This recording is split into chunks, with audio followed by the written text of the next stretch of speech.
It's a normal day for people in a metro station in Los Angeles, so when agents Parker and Donovan arrive they stick out because of their strange uniforms.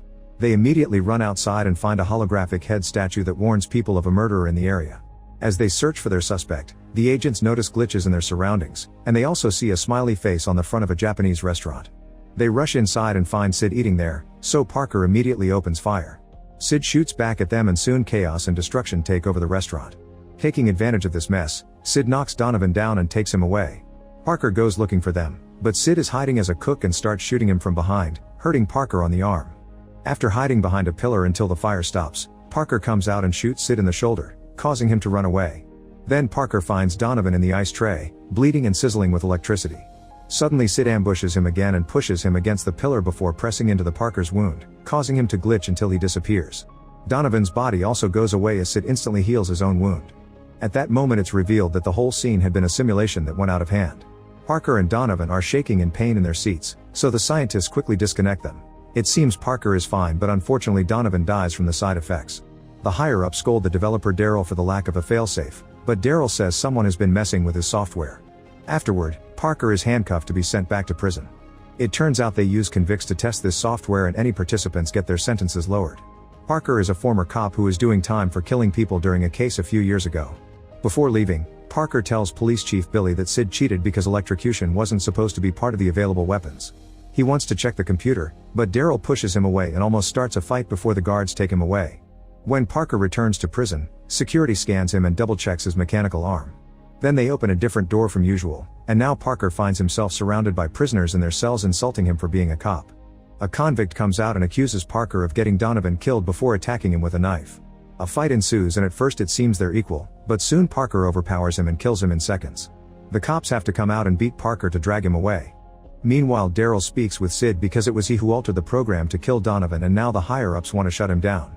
Sid admits killing for real felt amazing and claims he can't change what he is, but he refuses to be shut down, so he makes a special plan with Daryl.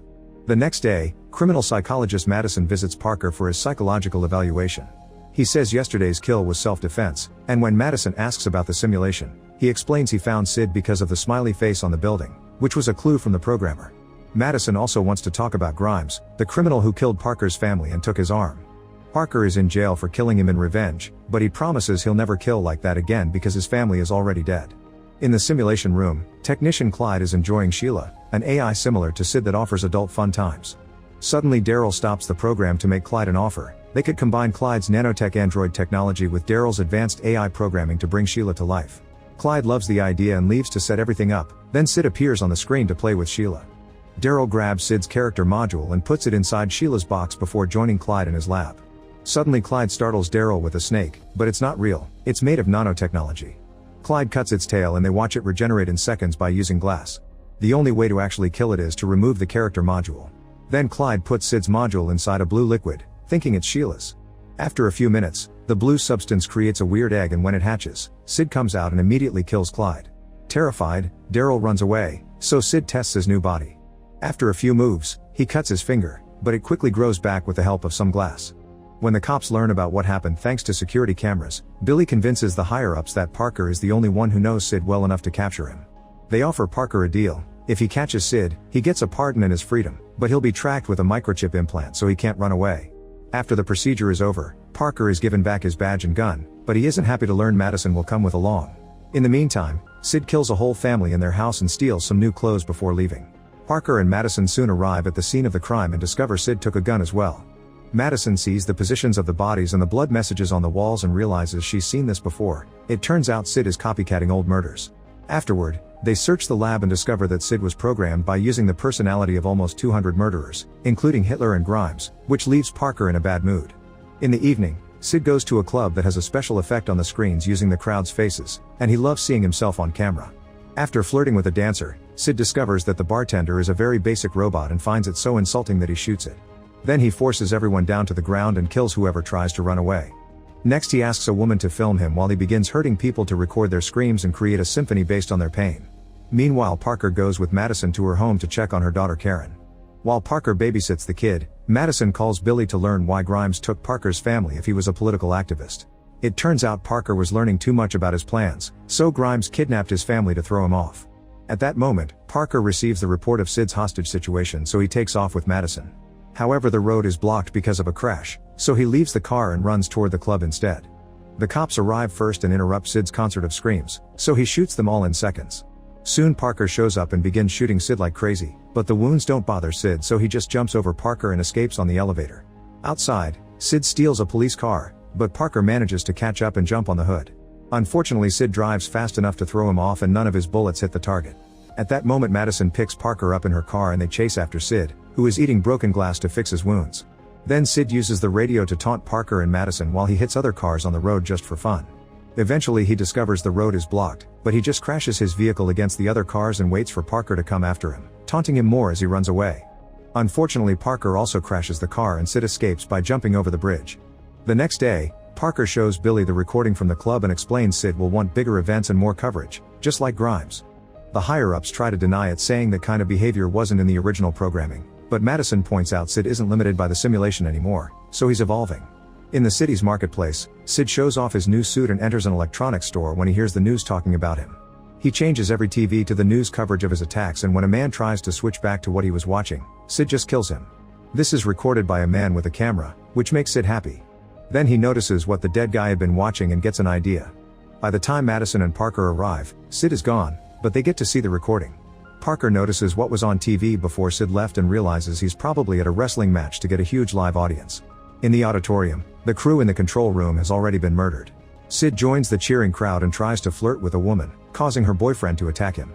Sid easily stops him and sends him flying to the floor, but the crowd thinks it's part of the show. Then Sid grabs the woman and calls Parker's name for the cameras, but when a guard tries to shoot him, Sid loses a hand stopping the bullet. After knocking the guard down, Sid jumps into the ring and enjoys the crowd's cheering. At that moment, Parker arrives, so Sid begins running away and a chase ensues. Sid manages to reach the train station and touches a train window to regenerate his hand, and by the time Parker shows up, Sid has grabbed another woman to use as a shield. Parker shoots anyway, but to his shock, the hostage falls dead while Sid escapes on the train. The police immediately arrest Parker while Madison checks the body, only to discover the victim had been shot from the back, so it wasn't Parker who did it. She informs Billy of this, but he doesn't believe her. While Parker is being taken back to prison in a police van, he remembers the day he lost his loved ones. Grimes was being interviewed for TV, so Parker used the distraction to break in and find his family, who were locked in a room with a bomb. Sadly, when he shot the lock to save them, he triggered a motion sensor and the bomb exploded. Furious and hungry for revenge, Parker rushed out to kill the entire gang and Grimes without mercy. He was so blinded by his grief that he accidentally killed the reporter and the cameraman too. Back to the present, the van suddenly stops and Parker discovers Sid has killed the driver to talk to him through the grates. After taunting Parker some more, Sid opens the back of the van and gives him the keys for the handcuffs while revealing the truth behind the microchip. It has a neural toxin that can kill him in seconds. Afterward, Sid disappears, so Parker frees himself and takes the driver's gun before running away. While Billy receives news that Parker killed the driver and escaped, Parker calls Madison to tell her he didn't do it and that he'll be with his family. Then Madison calls Billy, who has the autopsy confirming Parker didn't kill the woman on the train. She also tells him the truth behind the microchip, so a furious Billy rushes to the control room and destroys the system before the higher-ups can activate the toxin. Meanwhile, Madison leaves her house to go after Parker, unaware that Sid is coming after her daughter. She finds Parker at his family's grave and they discuss Sid's motivation, realizing he'll want a huge public event for his next move. In the evening, protesters surround a TV studio that is having a very important live interview regarding immigration laws. Sid sneaks inside and after killing everyone in the control room, he changes the computers to project a creepy image he calls Death TV. Sid kills the special guest on camera and the ratings immediately start going up. Then he holds the employees hostage while announcing his next victim will be Karen, who is locked up in a secret place. When Parker and Madison arrive at the channel, she has a breakdown over her daughter, but Parker swears he'll save her. At that moment, the police arrive and open fire on Parker because they still believe him to be guilty, but Parker runs fast enough to avoid getting hurt and escapes on the elevator. Outside, Daryl comes out of hiding to watch his creation, so Madison knocks him down with her own gun. Sid continues to talk to the camera while teasing another kill, but the connection suddenly is shut down.